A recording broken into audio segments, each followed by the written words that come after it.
How are you still hungry? Takes a lot of energy to summon my chi. Hello everyone and welcome, I'm Mr. Rand Comics and thank you for joining me in yet another video. Today I'm going to be showing you some of my British comic books because that's something which a lot of the other YouTubers in the comic book community don't really do because obviously they're not British YouTubers, and even the British YouTubers don't usually collect British comic books. I mean, even I don't that much. But I do have quite a few of them, so I thought maybe it'd be interesting for some of you to see them, since they might be a lot of books that you've not seen before. Before we get into the video, I just want to stop you right there and say leave a comment down below on what you know about British comic books and whether you own any. And I'm not talking about pence price variants, like ones which say 12p instead of 15 cents. I'm not talking about that sort of stuff. Those are still US comics, and obviously those are the ones which I mostly collect and we all love. I am talking about these oversized books which were printed and published in the UK. I want you to leave in the comments whether you own any of those and how much you actually know about them, because I'm genuinely interested to know, because I do think this is something which is overlooked a lot of the time. But yeah, let's get right into it, I suppose. The first ones I wanted to sort of show off are things like Captain Britain comics. I'll show you a picture right now of my Captain Britain issue 1, which is the first appearance of Captain Britain. That is on my wall, I don't want to get it down, so hopefully I've taken a picture for you and I'm showing that to you now. Otherwise, there were other books like Marvel Superheroes. This is issue 387. It's a title which was running in the US, but started only running in the UK instead, and then obviously started doing reprints of things like the X-Men, I think. Look, this one has an Avengers reprint in it, and then it has its own Captain Britain news story in. So that's what gives these comics still some value, because a lot of UK comic books were just reprints of US ones. Sorry, that was a really long pause. Yeah, a lot of UK comic books were just reprints with some extra news stories written in them. And that's how a lot of UK comic book writers got started, actually, in back panels. I mean, another example of the Marvel Superheroes one, which is one which I absolutely love, one of my favourite books to have, is Marvel Superheroes issue 377. I spoke about this in one of my recent haul videos. For those of you who don't know, which I imagine most of you, this is the first appearance of Mad Jim Jaspers. If you haven't heard of the character, I really recommend you just give him a type into that YouTube search bar. You'll probably find a video from Comics Explained about him. He is a fantastic character who's only appeared once or twice in the comic books. This book is his first appearance. This is a British comic book which nobody has ever heard of. It's also the first appearance of Captain Britain's new costume, and you'd think that this would go for something like £1 or £2, like most other British reprints. But on eBay, they sell for upwards of 75 quid, even though no one's ever heard of them. It's just that there are so few out there because of how low the print runs were. And this is a fantastic book, I'm so happy to have. I've actually got a second copy of it also hanging on my wall on the other side of the Captain Britain, so that is something I really, really enjoy. And like I say, this is only a 4-page story at the back compared to a 15-page reprint of the X-Men story. So yeah, a lot of these were literally just reprints. Speaking of reprints, one of the great UK sort of comic books which my dad used to read growing up, which is why I have so many of these. Spider-Man pocketbook. Not just Spider-Man pocketbooks, but pocketbooks for literally anything. Panini have started doing these again recently in the UK for slightly more modern stories, but what it would do is it would reprint all of these really, really classic stories, like they do it for all the early Spider-Man first appearances, and they reprint them in smaller form in black and white so that people could actually read them, because there was no other way of reading them back then. There was no other way of reading like the first appearance of the Rhino or the first appearance of the Shocker. So they would reprint these, and you could get to read them for as little as 25p. Oh my god.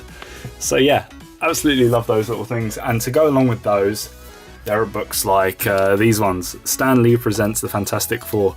Even littler books, which were also black and white reprints, and it would collect all of the best stories in a really affordable little book, which was just so cool to have at the time.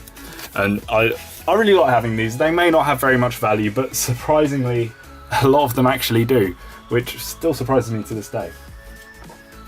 Okay. The Incredible Hulk Presents. Now, this is a book where I have up to like, let me see.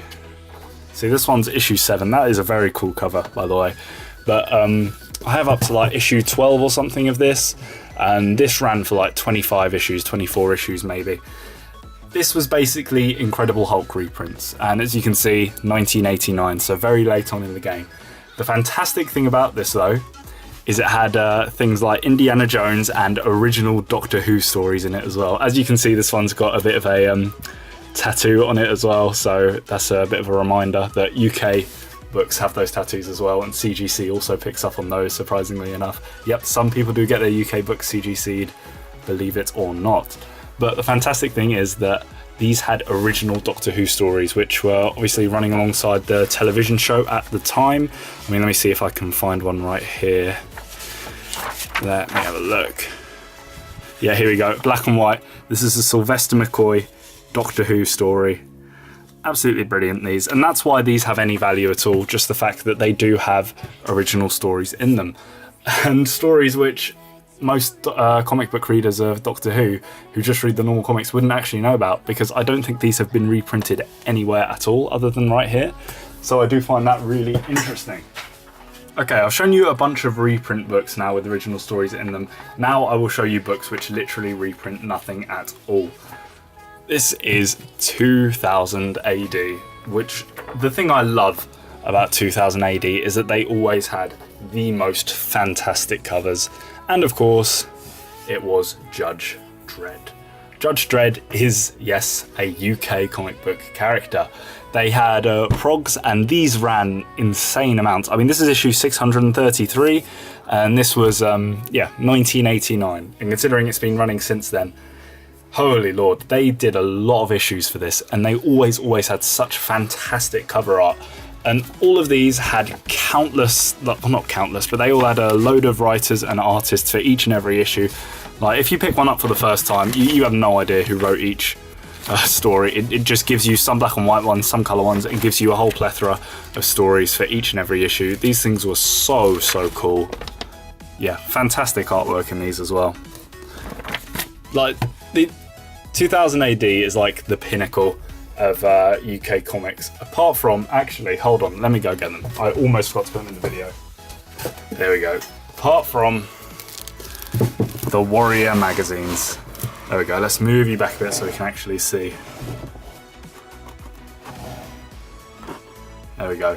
These Warrior magazines, I have 24 of something like the 26 issue run of these Warrior magazines, and these were absolutely fantastic. I mean, they say they're magazines, but they are comic book superheroes. I mean, I'll get one out, I'll get out issue 1, because that is the first appearance of V for Vendetta, which I think I spoke about. These also had absolutely fantastic covers on them. As you can see, I've got them in here because, there we go, let's get out the winter special, and I'll try and show you a bit of this. Here you go, it had a bunch of different stories in them, from Marvel Man, V for Vendetta, Madman, Shandor Demon Stalker. Absolutely fantastic stories. This was the pinnacle of UK comic books, and I don't know why 2000 AD ran for so much longer than this, but these were absolutely fantastic. I mean, look at that, that's nightmare for all that. The fact that these were in black and white as well sometimes just somehow added to it. And yeah, those are essentially the highlights of some of my comic book collection. Okay, so unfortunately my camera died, and I probably should have charged it beforehand, but oh well, hopefully this isn't too much of a bad transition, because I think I finished showing you all the British comics I wanted to show you anyway. Hope you enjoyed them, and I hope maybe you saw a few comics that maybe you didn't know existed, or learned something new about them. And the other thing I wanted to talk about in this video was a comic which I picked up recently, which might actually be one of my favourite comics of the year, which is surprising because I've read so many fantastic comic books this year. And it's actually Moon Knight issue 188. Jesus Christ, this book was actually amazing. I mean, I wasn't reading Moon Knight at the time, and I picked this up, I think it came out last Wednesday. I just sort of thought, you know what? I will give it a go, because Legacy event, all the characters which I even have a mild interest in, I'm picking back up to see if I want to stay on with, and Moon Knight was one of those, and oh my goodness, this book was actually amazing, and it's definitely a contender for the best issue released this year. I mean, I don't know, reading through it, spoilers I guess slightly, there wasn't even any Moon Knight in this book. Absolutely none at all. Instead, we just get this whole thing with patient 86. Can't remember what the exact number is. And I don't know if it technically counts as a first appearance this book. I'm not sure it does, because I'm pretty sure the god that possesses him has appeared before. But this was just an insane book. I don't know what it was about it, but I absolutely loved this book. And if you guys haven't checked it out, please do so. If you have read it, then let me know what you think in the comments below. Let me know if you liked it as much as I did, or what your thoughts were on it generally. Also, 100 subscribers I think I hit today. Hopefully if you look down on my subscriber count, I'm still at 100 subscribers and someone hasn't unsubscribed, because that would be extremely embarrassing if I'm saying this in my video. So thank you guys so much for that. Over the next few days I will try and put out a 100 subscriber contest giveaway, so keep an eye out for that as well. Hope you guys have enjoyed this video. Please feel free to like this video, comment in the comments down below about either British Comics or Moon Knight issue 188, and yeah, if you haven't already subscribed, please feel free to do so. Hope to see you guys in the next video. I've been Mr. Rand Comics. Goodbye.